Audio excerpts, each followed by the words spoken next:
Hello everyone, I'm Brian. Today I'll be reacting to how Gautama Buddha transformed a murderer into a sage. Quick update real quick. I made some videos over the weekend that completely got blocked. So I made another video explaining it and did a reaction like I'm doing right now. I'm explaining why some videos have been late. It's because they've been blocked. Now I'm hoping this one won't be blocked, so if you're watching this, clearly it's not blocked, but if not, then I guess it's another explanation, the second explanation that got blocked. So hopefully it doesn't get blocked. Anyway, let's go ahead and give this video a shot. Hopefully it's not blocked. 101 people he will kill. People said, don't go this way. This is an animal.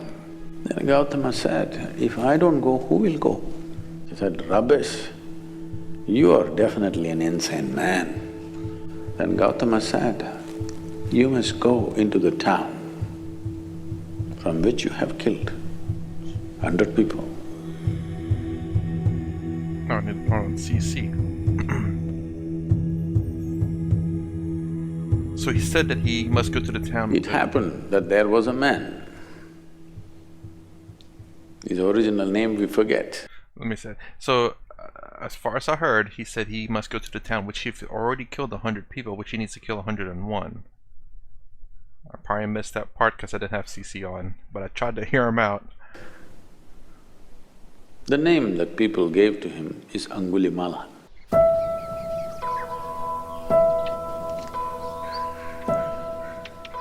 Something happened to him.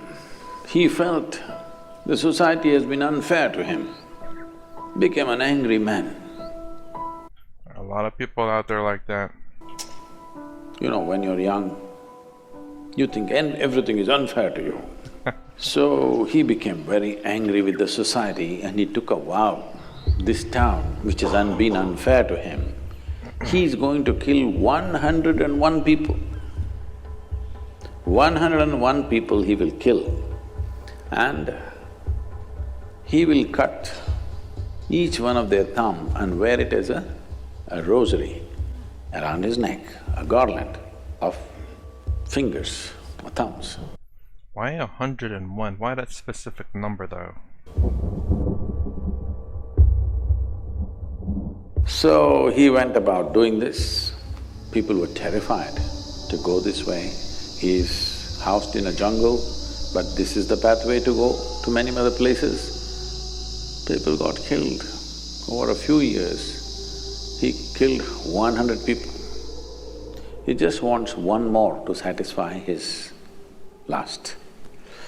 So one day, Gautama Buddha came to this town. So by now, because he's wearing a garland of these fingers, they called him Angulimala. That means one who wears fingers as his garland. He just needs one more finger for him to complete his vow. I will say, just because life treated you unfairly doesn't mean you have the right to treat other people unfairly, especially those who've never really treated you unfairly. But this is still not a way to go about getting revenge. Gautama came and he was to go that way. People said, don't go this way. This is an animal. This is not a man. This is not somebody you can go and give teaching or make him meditative. Just don't go because just one more life he wants, we don't want yours to be that one. Then Gautama said, if I don't go, who will go? And he will remain unfulfilled. He just needs one more finger. If I do not go, who else will go? One more thumb and one more life. Not just a finger. If it's just a finger, I'm sure he probably would be happily give up that finger, but I think it's a life and a finger. Let me go. So he went. Angulimala was sitting on a rock. He saw this monk coming quietly. By now, he's enjoying his reputation. People are terrified of him, he likes it. Just the mention of his name, people tremble. he's beginning to enjoy it. So, sitting there on the rock, he roared just to make this monk know that I am here and this is your end coming. Gautama looked at him, kept walking with a smile on his face quietly. He didn't like this. Usually, when they see him or when they hear him, people run helter-skelter, wanting to save their lives. He likes that. This man is just walking. He didn't like it. It's kind of like people who obtain power through fear. Once you lose that fear, you lose that power. He jumped off the rock and came and stood in front of him. Said, "Who the hell are you?" And, "Do you know who I am?" He showed his mala, all fingers.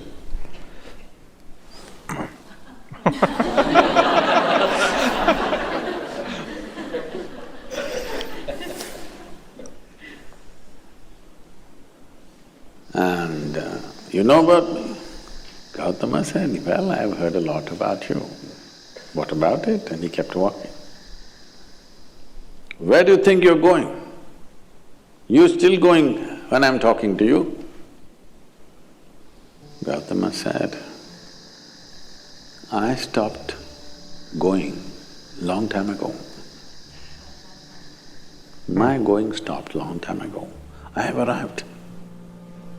You're the one who trying to go somewhere."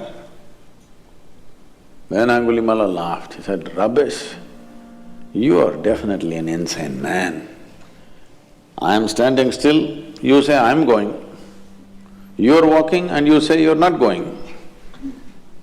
What's wrong with you?" He said, "No, no, I have arrived long time ago. I'm not going anywhere. You're the one who's trying to go somewhere. Just to get that last that But last kill. you don't know how to go there. You want my finger? Or you want my neck? Hang my head as a as a pendant. You got fingers, you can hang my head. Now it'll be a good pendant for the necklace." I'm wondering if he's trying to say, like, once he completes this task, once he completes this mission of his, what's next? What is he to do? He has this objective, and once he completes it, that is it. He has not thought of the future. What is he going to do next after he's done this? Everyone's going to know who he is. Everyone's going to fear him. He's not going to have a life. He can't integrate back into the village. So in a sense, he's going to run into a dead end, I think. Or he's not going to be accepted in society at the very least because of the horrific thing he's done. So he didn't really thought out his plan. He achieved his short-term objective, but didn't think about his long-term objective, where now he's an outcast of society. No one wants him. Because of the things he's done. That's what I'm assuming. That's how I'm thinking about it. Because I'm done. I've arrived.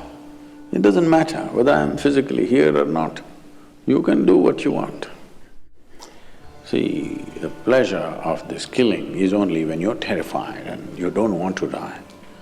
When someone wants to die and they don't care, what's the use of killing this guy?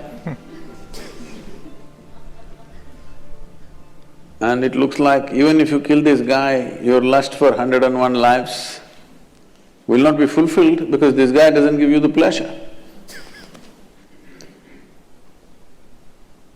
Then he said, "Wait, you tell me, what is this about?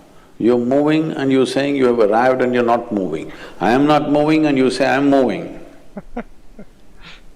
You're looking for fulfillment in your own way, 101. I'm fulfilled. There's a big difference. And you can take my life. If you think you're going to be fulfilled, do it. Because this is my work, to fulfill people. If it's going to happen so easy that without a teaching, just by slashing my throat, you're going to be fulfilled, just do it, what's the problem? Now Angulimala became his star disciple.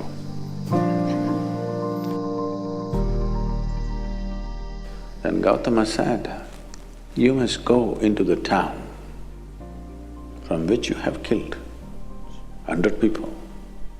In a small town, 100 people means almost every family has lost somebody to this man. So he made him into a monk. Gautama's monks were called bhikkhus.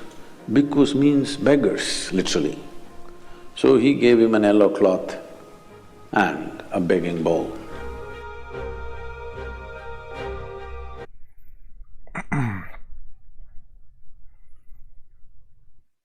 Something there made me think of two people. I don't know why. It was kind of related, but it was Martin Luther King and Daryl Davis. About how they handled the situation. They don't use violence to solve the problems. Especially Daryl Davis. I watched one of his shows on Amazon, and I remember seeing it on TV a long time ago, and I've always wanted to watch it. It's because Daryl Davis goes in. He's a black guy in America. He's actually a singer as well, and he goes to the KKK country or KKK cities or whatever to talk to them, kind of like what Buddha did here. And that's the reason why I really wanted to watch that show, is because, like, how could you do this? You know, you're going into basically people who hate you and who potentially want to kill you. Exact same thing with Buddha here. I mean, he's not exactly targeting specifically Buddha, but because Buddha knows that he's going to be that 101, that he chose to go anyway. I don't necessarily think, maybe Buddha did choose to do that to teach him a lesson, to hope to convert him. Or maybe Buddha just wanted to go in there just to see what happens. I'm not sure. But Daryl Davis kind of did the same thing with the KKK. He went there just to talk to them. And the funniest thing about, I don't know if you want to watch it or not, but the one thing that really stuck out to me, or a few things stuck out to me, is I think that's the true method to defeat evil. And one thing he did was, one of the KKK had a meeting and their bus broke down. And he goes up to them and is like, hey, do you want me to drive you over there? It was like, what? A black dude driving the KKK to their party. I mean, that is amazing. That's how I truly believe you can defeat evil or racism or whatever bad it is in the world. It's not guaranteed, obviously. I did fear for that guy's life because he's going into a very dangerous part. But kind of like how generally kids don't know about this stuff, and you have kids playing with each other, and then you come to find out that these two kids' families were enemies, but the kids didn't know. They were just playing, they're having fun. Eventually the kids, if they don't get told that they're supposed to hate them, they'll eventually become friends and say, like, what's this family war all about? I mean, it has nothing to do with us. Eventually that hatred will break apart because of the friendship that the kids have. Went way off tangent. Let's go ahead and continue on here. He said, go look for some food in the town. So Angulimala came into the town as a monk. People saw this and they were terrified. They don't know why he has come. They all went and stood on their terraces because they are afraid what he will do.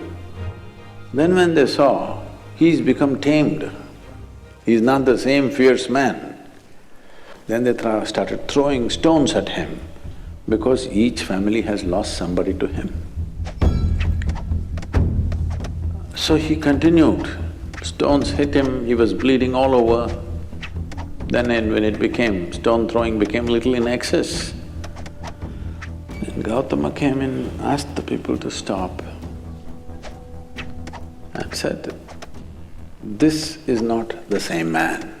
This man is an extension of me. I was gonna say, that guy actually killed the 101 person, and that last person was his old self. I was thinking that. You're throwing stones at me. Just stop. There's no point killing this man because this man, in a very hard way, has come to realization. You can't waste this man now by killing him. And Angulimala became, as I said, a star disciple, went all over the country spreading Buddha's way of teaching, living and knowing. So it doesn't matter what kind of fulfillment you're looking for. You think it will happen with education, or at least you thought. The moment you got educated, you felt like a fool. If I don't have a job, what is the use of this education? You got a job, you felt great. Then after some time you felt like a fool. What do I do with this money if I don't find that my dream man or dream woman? That happened. After some time you felt like a fool. This goes on. The desire is simply to expand, that's your desire. If you choose physical, material ways to expand, you can go that far, or that far, or that far. But still there will be desire, yes? If I make you the king of this planet, you will look at the other planets. If I give you the solar system, you will look at the galaxy. If I give you one galaxy, you will look at the other galaxies. Now, what you're looking for is not this or that, you're looking for expansion. If you look at it consciously, you will become yoga. Yoga does not mean twisting and turning. You will come to union with the rest of the creation. If you do it unconsciously, it becomes compulsive desire, that's all. Okay. Although I kind of wish that maybe he explained how, what's his name? Oh God, they don't have… Long time ago, I'm not going anywhere. You're the one who's trying to go somewhere. But you don't know how to go there. You want my finger? What's My his head name? as a pendant. Sorry. Said, who the hell are you? And, do you know who I am? He showed his mala, all fingers. Oh.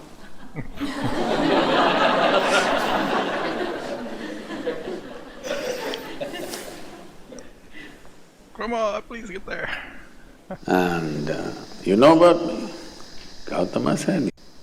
And do you know who likes that? Yes. Kept walking with a smile on his face. So he went. Angulimala was sitting… Okay, Angulimala. I wish he explained a little bit on how he come to reason to stop killing people. The only thing I can draw upon that is the fact that he's come to realization that the next person that he kills, Buddha, I don't know, I've always said Buddha, but come to the realization that he will not be fulfilled because every person that's killed has always wanted to live, had a desire to live, and when he took that away, he found fulfillment that way. But when Buddha said that I'm already fulfilled and it doesn't matter if you kill me or not because I've already arrived at my destination essentially. He didn't find that satisfying. It's like if I kill you, then my last kill will not be satisfying and I would not be fulfilled. But what realization that he had, which was the turning point?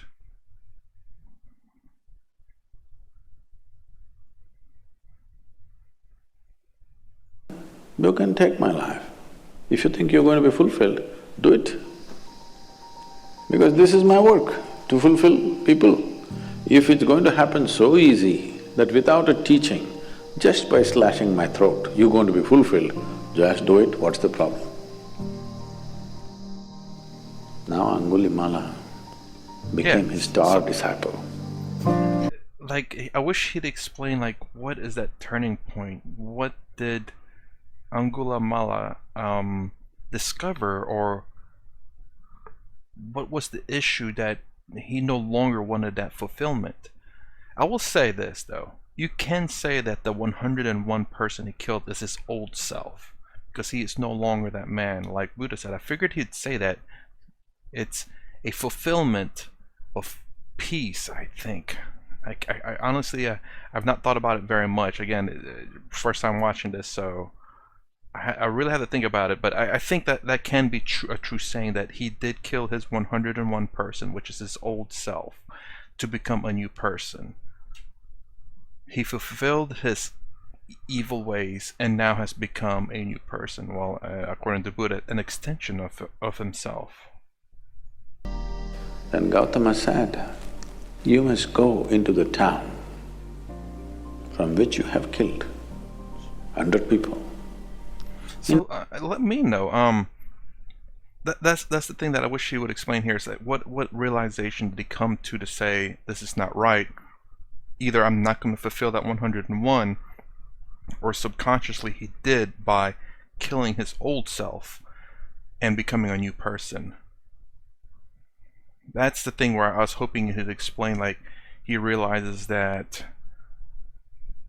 because Buddha was so willing to fulfill his desire of killing 101 people, that it is no longer a fulfillment for him. I'm not exactly sure. But that's the only thing I can kind of conclude here, is the fact that I think because of Buddha being so willing to fulfill his desire, that he lost his desire, because killing people in fear was desirable. But when Buddha showed up and was so willing to fulfill his desire, that he no longer desired his desire. I hope that made sense, because there's a lot of desires in that sentence. And I think that does make sense. But I'm just not too sure if that is in fact the case. Or the case is the fact, maybe that is the case, plus the sheer fact that, again, the 101 person he killed is his old self, to be reborn again. Once his old desire has been fulfilled, he wants to be renewed. I don't know. Those are just my theories. I need people to confirm or deny it, and the more people confirm it means I'm probably correct. If the more people deny it, then I'm probably wrong. Then again, maybe I'm all wrong, all right, or maybe that's one interpretation of the story. I'm not sure. But anyways, hopefully this video is not blocked. I will have to look at those other videos and try to find a way to get them unblocked. And then I'll have a backup of a lot of videos, because I've been making videos hoping that they won't get blocked so I can post them. So sorry for being late, but there's nothing I could do. They're getting claimed by some third-party channel that, I don't know. I don't want to explain it right now. Hopefully I don't have to explain it. Anyways, that's my reaction to how Gautama Buddha transformed a murderer into a sage. Reaction? Thanks for watching. If you like my content, please consider subscribing. Thumbs up, thumbs down below. Thanks for watching again. I'll see you in the next vid.